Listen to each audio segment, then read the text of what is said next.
ಒಟ್ನಲ್ಲಿ ಅಬ್ಬರದ ಸಮಾವೇಶ ಏನೋ ಆಗೋಯ್ತು. ಆದರೆ ಬಿಜೆಪಿ ಪಾಳ್ಯದ ಒಳಗೆ ಎಲ್ಲವೂ ಸರಿ ಇಲ್ಲ ಅನ್ನೋದು ಮತ್ತೆ ಮತ್ತೆ ಸಾಬೀತಾಗ್ತಾ ಇದೆ. ಬಿಜೆಪಿಯಲ್ಲಿ ಇದ್ಕೊಂಡೇ ಬಿಜೆಪಿ ವಿರುದ್ಧ ಶ್ರೀನಿವಾಸ್ ಪ್ರಸಾದ್ ತಮ್ಮ ಮುನಿಸನ್ನ ಮುಂದುವರಿಸುತ್ತಿದ್ದಾರೆ.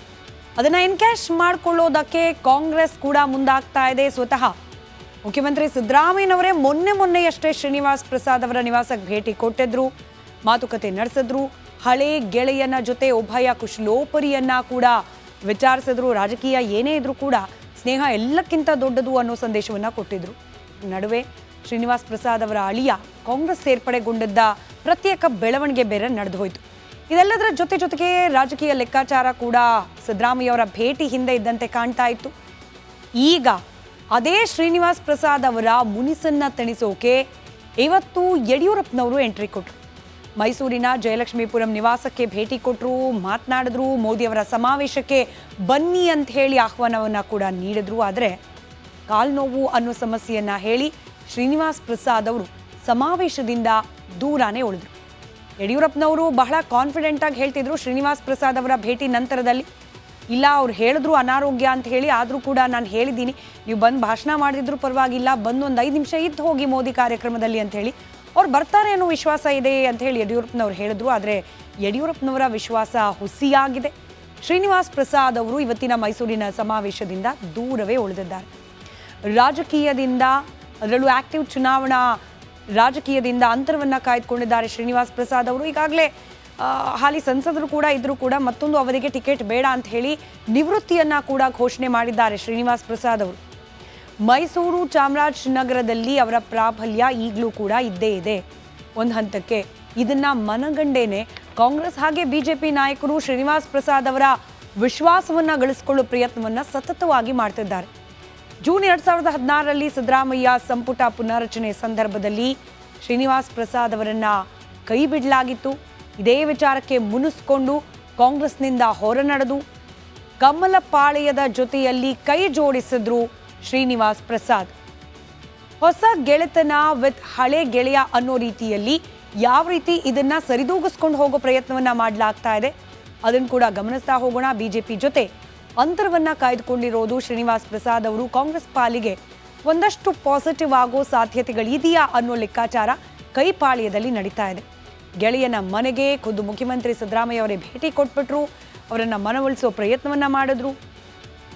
ಆ ಮೂಲಕ ಶ್ರೀನಿವಾಸ್ ಪ್ರಸಾದ್ ಹಾಗೆ ಅವರ ಬೆಂಬಲಿಗರ ಬೆಂಬಲವನ್ನ ಪಡೆಯೋಕೆ ಚುನಾವಣೆ ಹೊತ್ತಿಗೆ ಮುಖ್ಯಮಂತ್ರಿ ಸಿದ್ದರಾಮಯ್ಯನವರು ಪ್ಲಾನ್ ಮಾಡಿದ್ರು. ಕುಶಲೋಪರಿ ಮಾತಿನ ಜೊತೆಗೆ ರಾಜಕೀಯ ಲೆಕ್ಕಾಚಾರಗಳು ಕೂಡ ಆ ದಿನ ನಡೆದಿದ್ದು ವಿಶೇಷ. ಇದು ಸಿದ್ದರಾಮಯ್ಯ ಅವರ ಪ್ರಯತ್ನ. ಆದರೆ ಮತ್ತೊಂದು ಕಡೆಯಿಂದ ಬಿಜೆಪಿಯಿಂದಲೂ ಕೂಡ ಶ್ರೀನಿವಾಸ್ ಪ್ರಸಾದ್ ಅವರ ವಿಶ್ವಾಸವನ್ನು ಉಳಿಸಿಕೊಳ್ಳುವ ಪ್ರಯತ್ನಗಳಾಗ್ತಾ ಇದೆ. ಇದಕ್ಕೆ ಎಂಟ್ರಿ ಕೊಟ್ಟಿದ್ದು ಖುದ್ದು ರಾಜಾಹುಲಿ ಅಂತ ಕರೆಸಿಕೊಳ್ಳುವ ಯಡಿಯೂರಪ್ಪನವರು. ಸಿಎಂ ಭೇಟಿ ಬೆನ್ನಲ್ಲೇ ಬಿಜೆಪಿ ನಾಯಕರು ಕೂಡ ಅಲರ್ಟ್ ಆದರು. ಬಿಜೆಪಿಯಿಂದ ಅಂತರವನ್ನ ಕಾಯ್ದುಕೊಂಡಿರುವ ಶ್ರೀನಿವಾಸ್ ಪ್ರಸಾದ್ ಅವರ ಮನವೊಲಿಕೆ ಮಾಡುವ ಯತ್ನ ನಡೆದು ಹೋಯಿತು. ಇವತ್ತು ಶ್ರೀನಿವಾಸ್ ಪ್ರಸಾದ್ ಅವರ ನಿವಾಸಕ್ಕೆ ಯಡಿಯೂರಪ್ಪನವರೇ ಭೇಟಿ ಕೊಟ್ಟರು, ಅವರ ಆರೋಗ್ಯವನ್ನ ವಿಚಾರಿಸಿದ್ರು, ಮೋದಿ ಸಮಾವೇಶಕ್ಕೆ ಬನ್ನಿ ಅನ್ನೋ ಆಹ್ವಾನವನ್ನು ನೀಡಿದ್ರು. ಈ ಸಂದರ್ಭದಲ್ಲಿ ಕಾಲಿಗೆ ಗಾಯ ಆಗಿದೆ, ಹೀಗಾಗಿ ಬರ್ಲಿಕ್ಕಾಗೋದಿಲ್ಲ ಅಂತ ಹೇಳಿ ಸಂಸದ ಶ್ರೀನಿವಾಸ್ ಪ್ರಸಾದ್ ಯಡಿಯೂರಪ್ಪನವರ ಆಹ್ವಾನವನ್ನ ನಯವಾಗಿ ತಿರಸ್ಕರಿಸಿದ್ರು. ಬನ್ನಿ, ನೀವು ಮಾತನಾಡದಿದ್ರು ಪರವಾಗಿಲ್ಲ, ಬಂದೊಂದು 5 ನಿಮಿಷ ಕೂತು ಹೋಗಿ ಅಂತ ಹೇಳಿ ಯಡಿಯೂರಪ್ಪನವರು ಎಷ್ಟೇ ಹೇಳಿದ್ರು ಕೂಡ ಸಮಾವೇಶಕ್ಕೆ ಬರೋಕ್ಕೆ ಸಾಧ್ಯವೇ ಇಲ್ಲ ಅನ್ನೋದನ್ನ ಬಹಳ ಕ್ಲಿಯರ್ ಕಟ್ ಆಗಿ ಶ್ರೀನಿವಾಸ್ ಪ್ರಸಾದ್ ಅವರು ತಿಳಿಸಿದ್ರು. ಆ ಮೂಲಕ ಬಿಜೆಪಿ ಜೊತೆಗೆ ನನ್ನ ಸಂಬಂಧ ಬಹುತೇಕ ಮುಗಿದು ಹೋಯಿತು ಅನ್ನೋ ಸಂದೇಶವನ್ನ ಕೂಡ ರವಾನೆ ಮಾಡಿದಂತಿದೆ. ಮುಂದಿನ ಸುದ್ದಿ ಕಡೆ ಗಮನ ಕೊಡೋಣ. ಇವತ್ತು ಮತ್ತೊಂದು ಪ್ರಮುಖ ಸುದ್ದಿ ಅಂತಂದ್ರೆ ಬಿಜೆಪಿ ಪಾಳೆಯ ಲೋಕಸಭಾ ಚುನಾವಣೆಗೆ ತನ್ನ ಪಕ್ಷದ ಪ್ರಣಾಳಿಕೆಯನ್ನ ಬಿಡುಗಡೆಗೊಳಿಸಿದೆ. ಪ್ರಧಾನಿ ಮೋದಿ ಬಿಜೆಪಿಯ ಪ್ರಣಾಳಿಕೆಯನ್ನ ಬಿಡುಗಡೆ ಮಾಡಿದ್ರು. ಮೋದಿ ಗ್ಯಾರಂಟಿ ಹೆಸರಲ್ಲಿ ದೇಶವಾಸಿಗಳಿಗೆ ಹಲವು ಭರವಸೆಗಳನ್ನ ಕೂಡ ನೀಡಲಾಗಿದೆ. ಯಾವೆಲ್ಲ ಮೋದಿ ಗ್ಯಾರಂಟಿ ಅನ್ನೋದರ ಒಂದು ಡೀಟೇಲ್ ರಿಪೋರ್ಟ್ ಇದೆ, ಗಮನಿಸಿ.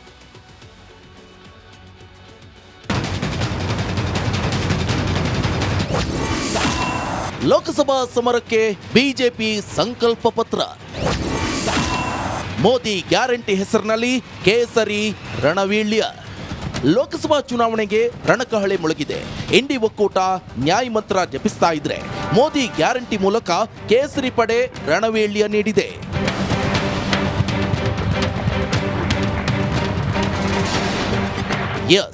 ಲೋಕಸಭಾ ಚುನಾವಣೆ ಹಿನ್ನೆಲೆ ಪ್ರಧಾನಿ ನರೇಂದ್ರ ಮೋದಿ ಬಿಜೆಪಿ ಪ್ರಣಾಳಿಕೆಯ ಸಂಕಲ್ಪ ಪತ್ರ ಬಿಡುಗಡೆ ಮಾಡಿದ್ರು. ಮೋದಿಯ ಗ್ಯಾರಂಟಿ ಹೆಸರಲ್ಲಿ ಭರಪೂರ ಭರವಸೆ ನೀಡಿದ್ರು. ये मोदी की गारंटी है।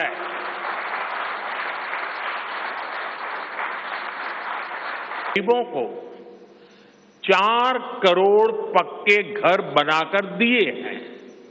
पाइप से सस्ती रसोई गैस घर घर पहुंचाने के लिए तेजी से काम करेंगे।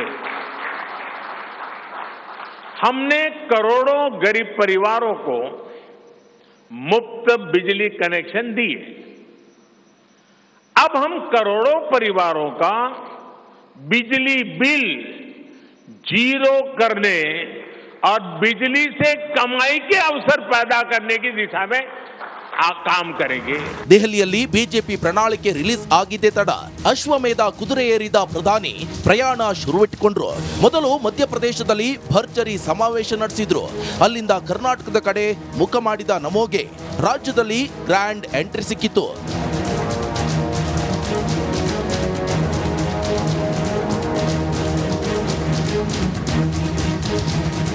ಇನ್ನು ಬಿಜೆಪಿ ರಿಲೀಸ್ ಮಾಡಿರೋ ಲೋಕಸಭಾ ಚುನಾವಣಾ ಪ್ರಣಾಳಿಕೆ ಕರ್ನಾಟಕದಲ್ಲೂ ಧೂಳೆಬ್ಬಿಸಿತ್ತು.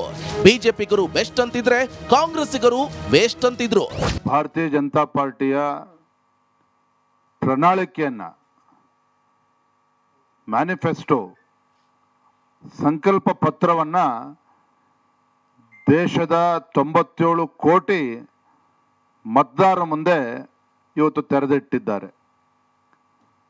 ನರೇಂದ್ರ ಮೋದಿಜಿಯವರ ಒಂದು ಸಂಕಲ್ಪ ಏನಿದೆ, 2047ನೇ ಇಸ್ವಿಗೆ ಭಾರತ ಒಂದು ಅಭಿವೃದ್ಧಿ ಹೊಂದಿರತಕ್ಕಂಥ ದೇಶ ಆಗಿ ಪರಿವರ್ತನೆ ಆಗಬೇಕು ಅಂತಕ್ಕಂಥ ಒಂದು ಸಂಕಲ್ಪ.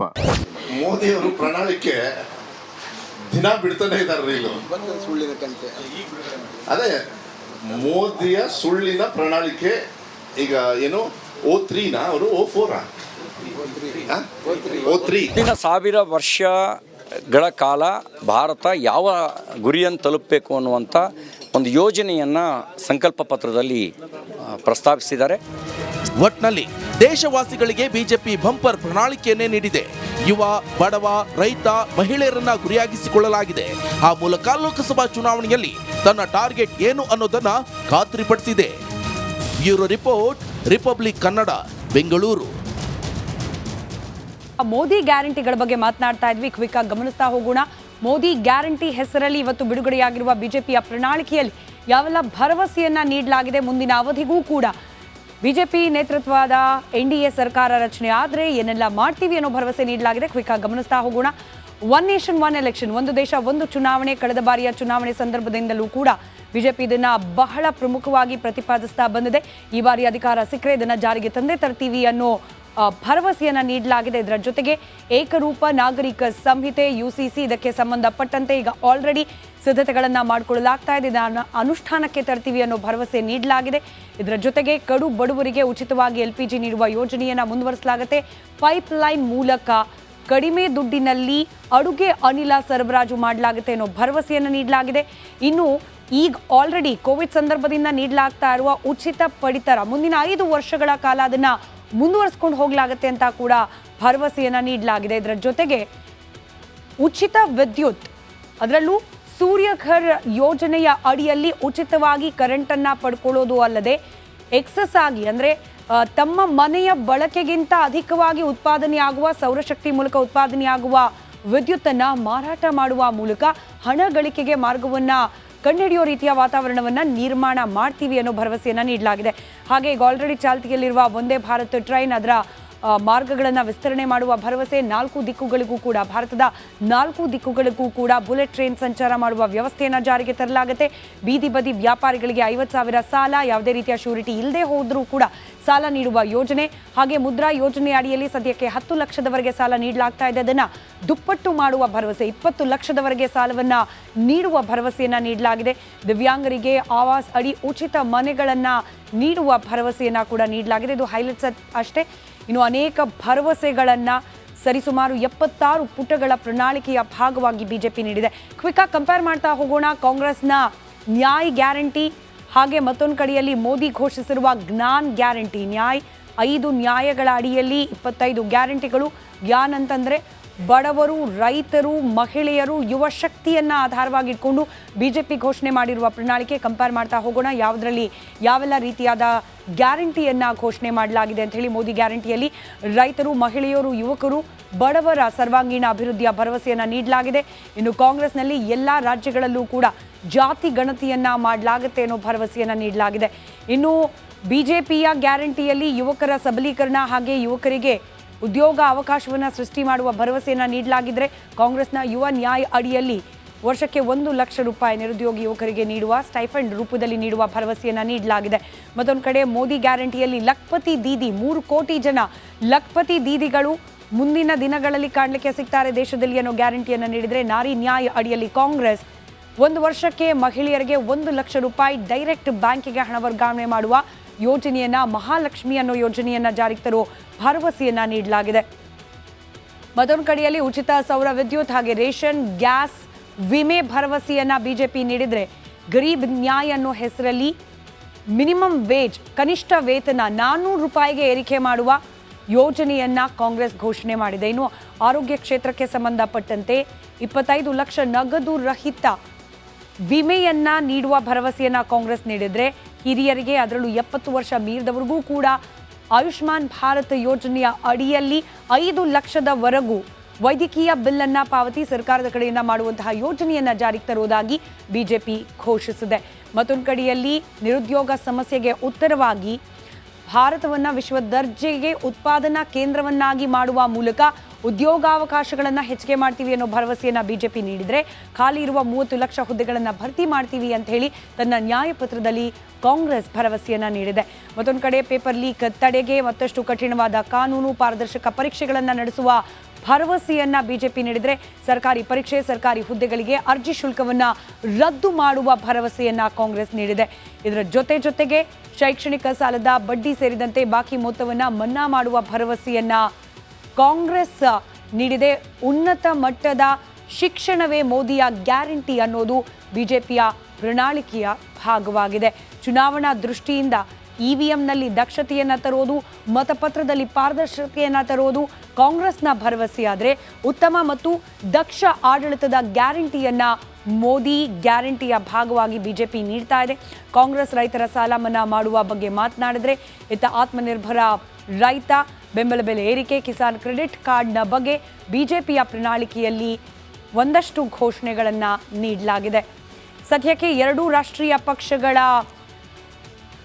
ಪ್ರಣಾಳಿಕೆ ಬಿಡುಗಡೆಯಾಗಿದೆ. ಇದರ ಆಧಾರದ ಮೇಲೆ ಚುನಾವಣೆಯಲ್ಲಿ ಅತಿ ಹೆಚ್ಚು ಕ್ಷೇತ್ರಗಳನ್ನು ಗೆಲ್ಲುವ ನಿರೀಕ್ಷೆಯಲ್ಲಿ 2 ಪಕ್ಷಗಳಿದೆ. ಆದರೆ ಅಂತಿಮವಾಗಿ ಪ್ರಜಾಪ್ರಭುತ್ವ ವ್ಯವಸ್ಥೆಯಲ್ಲಿ ಮತದಾರನೇ ಪ್ರಭು, ತನ್ನನ್ನು ಪ್ರತಿನಿಧಿಸುವ ಜನಪ್ರತಿನಿಧಿ ಯಾರಾಗಬೇಕು ಅನ್ನೋದರ ಆಯ್ಕೆ ಪ್ರಜ್ಞಾವಂತ ಮತದಾರರು ಈ ಪ್ರಣಾಳಿಕೆಯ ಅಂಶಗಳನ್ನು ಅಳೆದು ತೂಗಿ ಗಮನಿಸಿ ನಿರ್ಧಾರ ಮಾಡ್ತಾನೆ ಅನ್ನೋ ವಿಶ್ವಾಸ